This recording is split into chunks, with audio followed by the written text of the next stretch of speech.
2 shots, center mass. He's not getting back up. The words echoed in the darkness of Oakwood Forest as Officer Devin Hayes felt his body slam against the cold earth. The night swallowed him whole. No backup, no radio signal, only the burning fire of 2 bullets lodged deep in his chest. His vision blurred, crimson spilling across the fallen leaves, soaking the ground as if the forest itself was bleeding with him. Check his radio. Smash it. A heavy boot crushed the device beside him.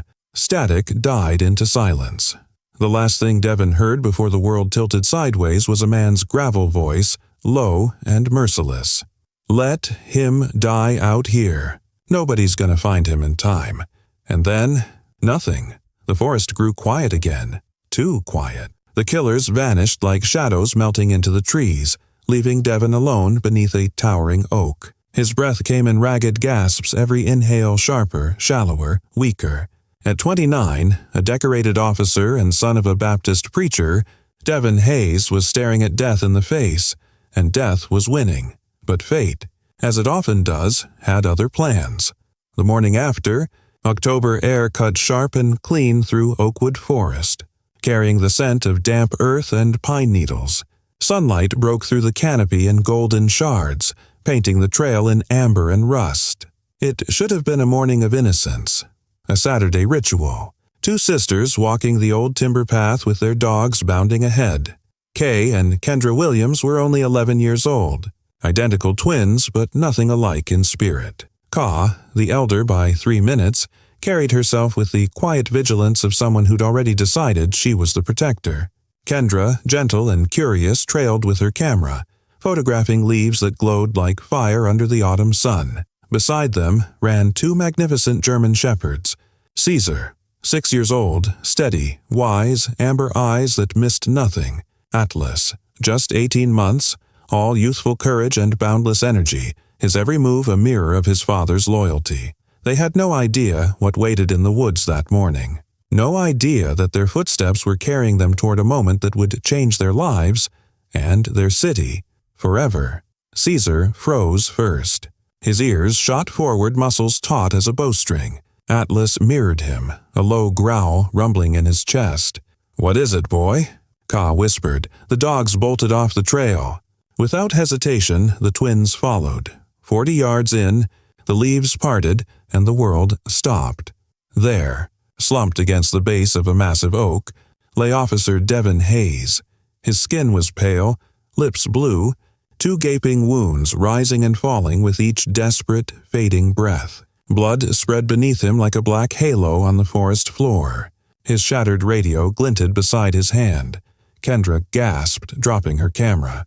Ka dropped to her knees. "He's alive," she whispered, voice trembling but steady with resolve. "But he's dying." The sisters looked at each other, then at their dogs, and in that unspoken moment, childhood ended. This was the beginning of everything. Kendra's hands shook so badly she almost dropped the old flip phone. Her grandmother's phone was outdated, scratched and barely held together with tape, but it caught signal where others didn't. She flipped it open, her thumb fumbling over the buttons until the dial tone rang in her ear. "911, what's your emergency?"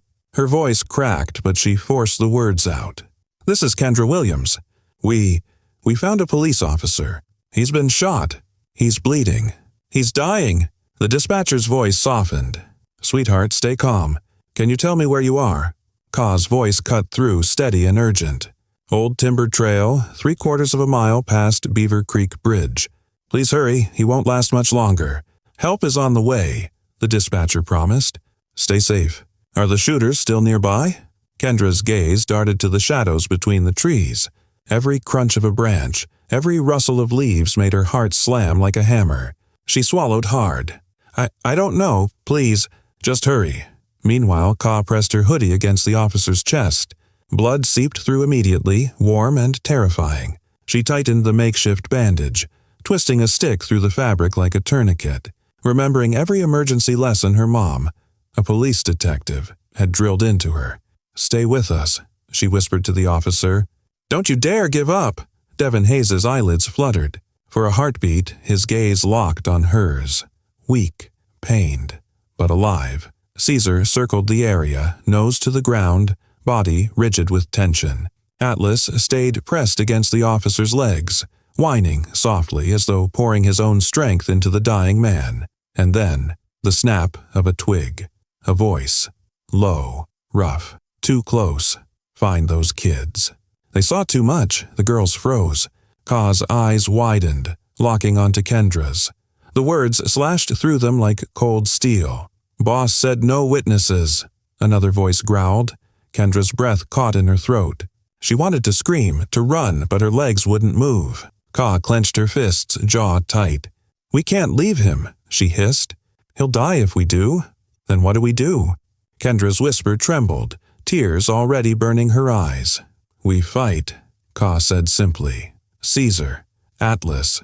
Her command was barely above a whisper, but the dogs obeyed instantly. Caesar positioned himself over the officer's body, hackles raised, a living shield. Atlas planted himself in front of the twins, muscles taut, teeth bared, his bark exploding like thunder through the trees. The forest shifted. The air grew colder. And then, from the shadows, 3 figures emerged, a heavy-set man with cold gray eyes, a lanky, twitchy one who couldn't stop glancing over his shoulder, and a brute built like a linebacker, a scar jagged across his face. Well, well, the leader sneered, raising his rifle.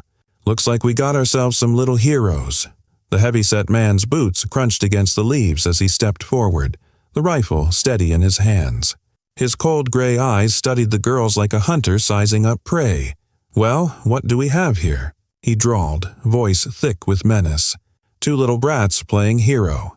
The lanky one shifted nervously. Boss, they're just kids. We don't gotta— Shut up, Briggs, the leader snapped. Kids grow up. Kids talk. And witnesses? They ruin everything.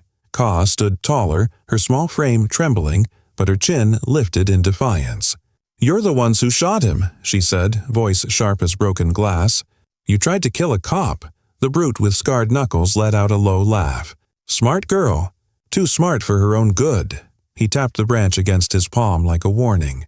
Last chance, kids. Call off the dogs, Atlas barked, sharp and booming, the sound vibrating through the trees. Caesar growled low, a sound ancient and primal, teeth bared as his amber eyes locked on the armed men. Control them, Briggs shouted, panic cracking through his voice as he raised his rifle. Call them off or I'll— But before he could finish, Atlas exploded forward, a blur of black and tan muscle. The young German shepherd launched himself through the air, all 90 pounds of fury colliding with Briggs's chest. The rifle jerked skyward, firing harmlessly into the canopy as Atlas's jaws clamped onto the man's arm. Get it off me, Briggs screamed, stumbling backward into a tree, blood already spilling as the dog's teeth sank deep. Caesar didn't hesitate. With the precision of a warrior, the older dog lunged at the second gunman, the linebacker brute. His massive weight slammed the man to the ground, teeth snapping inches from his throat. The man fought, grunting and cursing, but Caesar pressed harder, his growl vibrating like thunder. The leader cursed, raising his weapon toward the girls. Enough! Ka spread her arms wide in front of Kendra, her voice fierce. You'll have to go through us. The man's finger tightened on the trigger, and then Kendra's voice broke through, high and desperate. Please, don't hurt us. Tears streamed down her cheeks, but her hands never left Officer Hayes's chest, pressing hard against the blood-soaked hoodie. He'll die if you do this, please. For just a moment, hesitation flickered in the leader's eyes. Then the linebacker managed to twist free, grabbing a thick branch from the ground. With a roar, he swung it down hard across Atlas's ribs. The dog yelped in pain, staggering, his grip faltering. The brute didn't stop. He brought the branch down again, this time across Atlas's skull. The crack echoed through the forest like a gunshot. Atlas crumpled to the ground, his golden eyes wide and wet with pain. He whimpered once, a soft, heartbreaking sound, then lay still. Atlas! Kendra screamed, her voice breaking. No, please, no! Ka dropped to her knees, tears flooding her vision as she reached for the young dog. Stay with us. Please, Atlas, stay with us.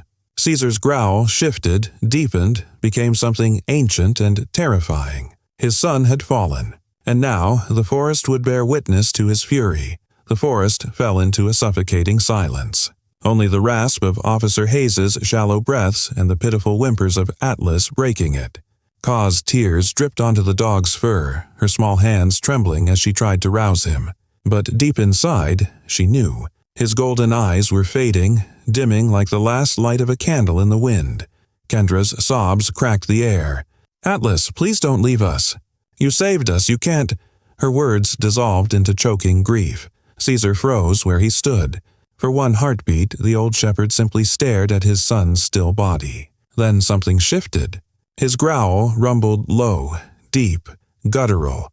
Not the warning of a trained dog, but the primal roar of a father who had just lost blood. His hackles shot up like jagged thorns, his teeth flashing under the morning light, and in that instant, Caesar was no longer a companion. He was vengeance incarnate.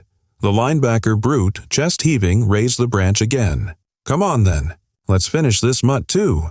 But he never had the chance. Caesar launched himself with terrifying speed, a blur of fur and fury, colliding with the man's chest so hard it knocked the wind from him. The branch flew from his hand as Caesar's jaws locked around his throat, pressing with lethal precision. The man's eyes bulged with terror, his hands flailing desperately as blood trickled down his neck. "Jesus Christ!" Briggs screamed, clutching his mangled arm as he staggered backward. "Get him off! Get him off!" The leader fired his rifle into the air, the deafening crack echoing like thunder. Birds exploded from the treetops, the forest itself seeming to recoil. But Caesar didn't budge. He shifted his weight, driving the brute further into the dirt, his growl vibrating with the grief of a father who had just watched his son die. Ka scrambled forward, pressing her body against Atlas's side, whispering through her tears. "He saved us. He gave us time. Caesar." "Finish it for him," the leader snarled, rage and fear clashing in his eyes. "They're kids. We don't need this heat. Pull back." "But boss," Briggs tried to argue, his voice thin with panic. "Now," the leader roared. Caesar snapped his jaws dangerously close to the linebacker's jugular, enough to leave a bleeding mark, before releasing him with a shove that left the man gasping and clutching his throat. The two younger men stumbled back, eyes wide with terror, and then a sound pierced the forest. Sirens, distant but unmistakable, their wailing growing louder, closer, promising salvation. The leader's cold gray eyes flicked to the direction of the noise. His jaw clenched. "We'll finish this later," he spat. "We know where they live." With that, he yanked Briggs by his good arm, dragging him through the brush. The linebacker staggered after them, still clutching his torn neck. All three men, crashing through the undergrowth like hunted animals retreating into the shadows. The girls clung to Atlas, sobbing into his fur. Caesar stood over them, chest heaving, blood splattered across his muzzle, his amber eyes burning with fury and grief. His massive frame blocked the girls completely, a shield between them and the darkness retreating into the woods. Kendra lifted her tear-streaked face, her voice breaking. "He's gone, Ka. Atlas is really gone." Ka bit her lip so hard she tasted blood. Her small hands stroked Atlas's motionless head. "He didn't die for nothing. He saved us. He saved Officer Hayes." In the distance, the sirens grew louder, engines rumbling, men shouting. Help was coming at last, but for the sisters it was already too late. The sirens wailed louder, closer, until the forest lit up with flashing red and blue. Engines roared, tires skidded against dirt, and then voices. Dozens of voices, shouting orders, crunching through the leaves. But the twins didn't move. They stayed on their knees beside Atlas, their small hands buried in his blood-matted fur, unwilling to let go. Caesar stood over them like a sentinel, his muzzle still smeared crimson, his amber eyes blazing. The growl in his throat had faded, replaced by sound far sadder, a low, broken whimper that rose and fell with each breath. He nudged Atlas gently, once, twice, then lay down beside his son, his massive head resting protectively on the younger dog's still chest. "Clear the perimeter," a voice barked. "Secure the trail." Officers stormed in, weapons raised, scanning the woods. EMTs rushed forward with stretchers but froze when they saw the sight before them. Two little girls, blood-streaked and trembling, clinging to their fallen dog as if their lives depended on it. Even the hardest men among them hesitated. Kendra! The voice cracked with panic, cutting through the chaos. Their mother burst into the clearing. Detective Lieutenant Shauna Williams, her badge glinting, her eyes wild with fear, shoved through her fellow officers until she saw them. For one heart-stopping moment, her body locked. Both girls were covered in blood. Atlas lay motionless. Caesar's amber eyes looked up at her, pleading, broken. Shauna dropped to her knees so fast it scraped them raw. Her arms went around her daughters, pulling them in, checking frantically for wounds. "Are you hurt?" "God, please, tell me you're not hurt." Ka shook her head, her voice hoarse. "We're okay, Mama, but Atlas, he's gone." Shauna's gaze shifted to the dog and her breath caught. Tears filled her eyes instantly. She had raised him alongside Caesar, watched him grow into the fearless protector he became. Seeing him still, lifeless, felt like losing family. No, baby boy," she whispered, her hand brushing over his fur. "Not like this." An EMT knelt beside Officer Hayes, who was still alive, though his breaths were shallow, ragged. "He needs transport now," the medic barked. They worked quickly, lifting his battered body onto a stretcher. But, even as they hurried, their eyes flickered back to the girls and their dogs, unable to ignore the grief that blanketed the clearing.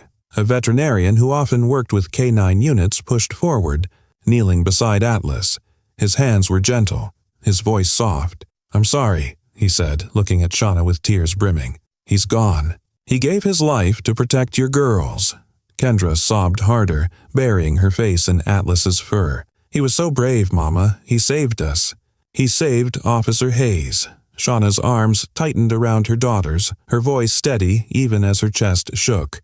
"Then Atlas died a hero, and the world will know it." Caesar lifted his massive head, pressing his nose against Atlas one last time before letting out a howl, long, low, and haunting. The sound pierced every soul in that forest. A father mourning his son, a protector grieving what could never be replaced. Even hardened officers bowed their heads. Even battle-worn EMTs had tears in their eyes. In that moment, the whole forest felt holy, as if heaven itself bent down to listen. 2 days later, Oakwood Forest still felt haunted. The crime scene tape fluttered in the October wind, marking the place where a dog had given his life and 2 little girls had stood against killers. Reporters swarmed the hospital where Officer Devin Hayes lay recovering, but the real story was unfolding in the Williams living room. Kay and Kendra sat close together on the couch. Caesar curled at their feet, his head heavy in Ka's lap. The old shepherd hadn't left their side since that day, as if afraid that if he looked away, they too would vanish like Atlas had. His eyes were different now, still sharp, still protective, but dimmed by a grief too deep for words. Detectives from Internal Affairs filled the room. Their mother, Lieutenant Shauna Williams, stood with her arms crossed tight, her jaw clenched. The girls recounted everything in steady voices. The men, their faces, their words. Every detail Ka gave. Every tremor in Kendra's voice painted a picture of something far darker than a random ambush. One of the men at the table finally spoke. "Lieutenant, your girls have uncovered something big. Hayes wasn't just shot by criminals. This ties back to corruption in the department. 15 years of covered-up evidence, dismissed cases, dirty officers. He got too close. That's why they tried to kill him." Shauna closed her eyes, pain flickering across her features.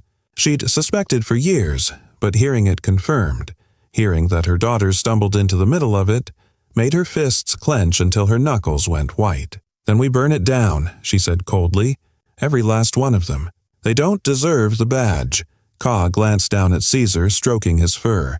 "Atlas already started it," she whispered. "He gave us the time to tell the truth." The truth spread fast. Within 48 hours, 3 suspects were arrested. The weakest one broke first, confessing everything. Names of corrupt officers, case files that had been tampered with, even the murder of another detective years earlier. The scandal ripped through Millfield like wildfire. The city demanded justice, and at the heart of it all was the story of 2 little girls and their dogs. But justice didn't heal the hole Atlas had left. A week later, Riverside Park overflowed. Hundreds came. Police, neighbors, children with their own dogs tugging on leashes. At the center stood a small wooden casket draped with an American flag, because though Atlas wasn't human, his sacrifice was no less. The Millfield Police Honor Guard stood in formation. A bugler lifted his instrument, and the mournful notes of taps echoed across the park, carried on the wind like a final goodbye. Ka and Kendra clutched each other's hands, tears streaming, while Caesar stood stiffly, his tail low, his amber eyes fixed on the casket. The chief of police, voice thick with emotion, stepped forward. Atlas Williams died protecting children, protecting an officer, protecting this city. For that, we honor him as we would any fallen hero. A folded flag was placed in Kendra's small hands. Ka received a medal engraved with Atlas's name, but the moment that broke the crowd came when Caesar stepped forward, his muzzle gray, his head bowed as he lay down beside the casket. Refusing to move until the last word was spoken, the inscription on the memorial stone said it all: Atlas Williams, age 18 months. He died as he lived, protecting those he loved. The weeks that followed were a blur of headlines, arrests, and courtroom hearings. The name Atlas appeared in every newspaper and news broadcast.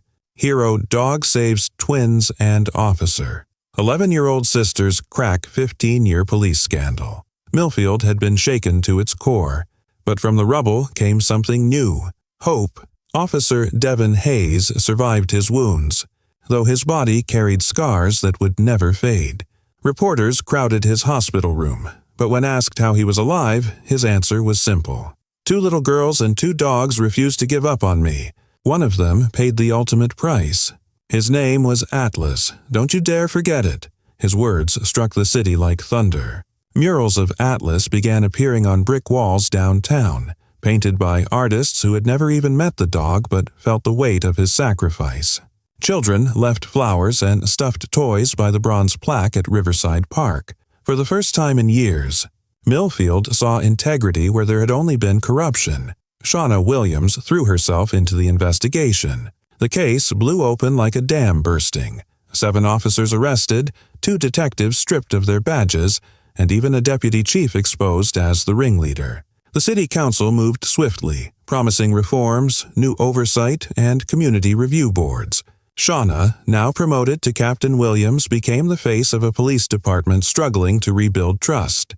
But for her daughters, victory still carried grief. Ka and Kendra's home felt quieter without Atlas's bounding energy, without the sound of his paws chasing across the hardwood floors. Caesar, once steady and strong, often lay staring at the back door, waiting for a shadow that would never return. Then came the knock on their door. It was Devin Hayes, thinner but standing tall, with a small bundle squirming in his arms. An 8-week-old German Shepherd puppy with oversized paws and curious golden eyes. "Meet Valor," Hayes said softly. "He's Atlas's nephew. His brother had a litter. I thought, maybe he belongs with you." The twins gasped, their sorrow cracking into laughter through tears as the puppy licked their faces. Caesar moved slowly forward, sniffed the little one, and then, for the first time since the funeral, wagged his tail. It was as if he understood. Life didn't erase loss, but it carried it forward, weaving new love into old scars. 2 months later, the city held a ceremony at the Civic Center. Ka and Kendra stood in matching dresses, medals on their chests, as Mayor Johnson pinned a ribbon on Caesar's collar and another on a velvet cushion engraved with Atlas's name. Valor, too small to understand, chewed playfully on his ribbon while the crowd laughed through tears. "Heroes come in all forms," Devin Hayes said from the stage, his voice breaking. "Sometimes they're children, sometimes they're dogs, and sometimes they remind us that justice doesn't die when good people refuse to stay silent." The applause thundered. But for Ka and Kendra, the real moment came later that night, walking the trails of Oakwood Forest again with Caesar steady at their side and Valor bounding ahead. The timber path where Hayes had fallen now bore a new sign, the Atlas Memorial Trail, dedicated to courage, sacrifice, and the unbreakable bond between family and those who protect them. The forest was quiet, but it seemed to breathe with memory. Every rustle, every flicker of light between the trees carried the whisper of a dog's spirit, a reminder that courage is never wasted. It lives on in those who carry it forward. Some stories never leave you. They stay etched in your heart, whispering lessons every time you walk through silence. The tale of two little girls, one faithful dog and a wounded officer, wasn't just a story for Millfield. It became a reminder for the world that courage doesn't come from size, rank, or age. It comes from love. Kay and Kendra Williams were only 11 when the forest demanded a choice from them: run or stand. They stood. They pressed their hands to a bleeding man's chest. They defied armed killers, and they watched their beloved Atlas give his life so they could live. Most adults wouldn't have had the courage to do what those children did. Atlas's sacrifice echoed louder than any gunshot. His name became a symbol, not just of what was lost, but of what was gained. Communities across the country started fundraisers in his name. Police academies began telling recruits the story of the Oakwood Forest, teaching them that loyalty and sacrifice aren't just human virtues. They belong to every living soul who chooses to protect others. And Caesar? The grieving father who lost his son that day never stopped guarding the twins. With little Valor growing at his side, Caesar seemed to understand that life had given him one more mission: to pass down the lessons Atlas left behind. Together, the dogs became protectors, companions, and symbols of resilience, proof that love doesn't end when a heartbeat stops. It carries on in those who remain. Officer Devin Hayes kept his promise. He transferred into internal affairs, determined to cleanse his department of the rot that nearly killed him. Every time he looked at the medal on his wall, engraved with Atlas's name, he remembered why he fought. Justice wasn't about headlines. It was about making sure no family ever again buried a loved one because of corruption and silence. Years later, the Atlas Foundation opened its doors. Founded by two sisters who had once been just children with a flip phone and fierce hearts. Their mission was simple: train therapy and protection dogs for children in crisis. Atlas's face, immortalized in bronze, greeted every child who walked through those doors, reminding them that even the smallest can be mighty, even the broken can be healers, and even the silenced can roar through love. And maybe that's the truth we forget in our daily battles. That heroes don't wear capes. They don't ask for recognition. Sometimes they're 11-year-old sisters holding hands in the dark. Sometimes they're loyal dogs who leap without hesitation. And sometimes they're you, the one who chooses to do the right thing when no one else will. So the next time life demands courage, remember Oakwood Forest. Remember Ka, Kendra, Caesar, and Atlas. Remember that courage isn't the absence of fear. It's choosing to act anyway. If this story moved you, share it with someone who needs hope today. Leave a comment telling us about the unsung heroes in your life. And don't forget, hit that subscribe button, because here we tell the stories that remind the world. Courage lives everywhere, even in the smallest hearts. Because sometimes the bravest acts come from those we least expect, and those acts change everything.